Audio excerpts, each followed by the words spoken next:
Hi people, have you all. ఈరోజు topic polio. Polio అంటే ఏంటి? పోలియో ఎవరికి వస్తుంది? పోలియో ఎలా వస్తుంది? దీనివల్ల ఎలా ఎఫెక్ట్ అవుతారు?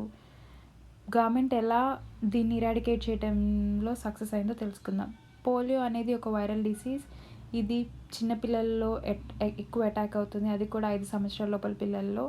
అండ్ మోర్ ఓవర్ దీనివల్ల పోలియో మైలైటిస్ అనే ఒక వ్యాధితో అటాక్ అవుతారు. దీనివల్ల ఏమవుతుందంటే చాలామంది పిల్లలు గ్లోబల్గా, వరల్డ్ వైడ్గా చాలామంది పిల్లలు నడవలేకపోవటం, లైఫ్ లాంగ్ హ్యాండిక్యాప్డ్ అవ్వటం, కొన్ని కేసెస్లో చచ్చిపోయారు కూడా. 5-10% పిల్లలు డెత్కి గురయ్యారనమాట. దీన్ని ఇలా అయినా ఎరాడికేట్ చేయాలని చెప్పి WHO, UNICEF and rotary international 1988లో ఒక ప్రోగ్రామ్ ఇంప్లిమెంట్ చేసింది. That is to eradicate polio అని ఒక వ్యాక్సినేషన్ని, ఒక ఇమ్యునైజేషన్ ప్రోగ్రామ్ని స్టార్ట్ చేసి దాని త్రూ పోలియోని ఇరాడికేట్ చేయటం మొదలుపెట్టింది. అండ్ దాని తర్వాత నుండి కేసెస్ అనేవి నోట్ అవటం చాలా తగ్గిపోయాయి. అండ్ కొన్ని కంట్రీస్లో అసలు పోలియో ఫ్రీ కంట్రీస్ అయ్యాయి అన్నమాట.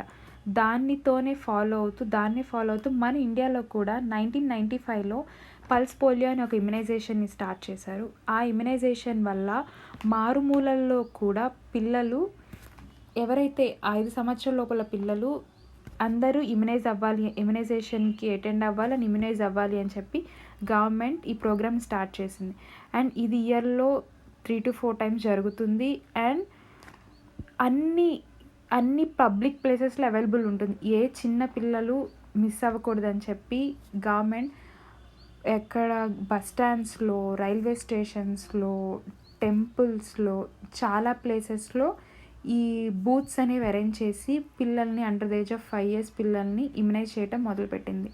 అండ్ మల్టిపుల్ టైమ్స్ తీసుకోవటం వల్ల పిల్లలు ఇమ్యునైజ్ అయ్యే ఛాన్సెస్ ఎక్కువ ఉన్నాయి. అండ్ పార్షియల్ ఇమ్యునైజేషన్ ఎప్పుడు వర్కౌట్ అవ్వదు.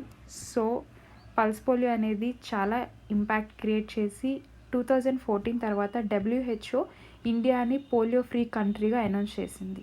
That's all.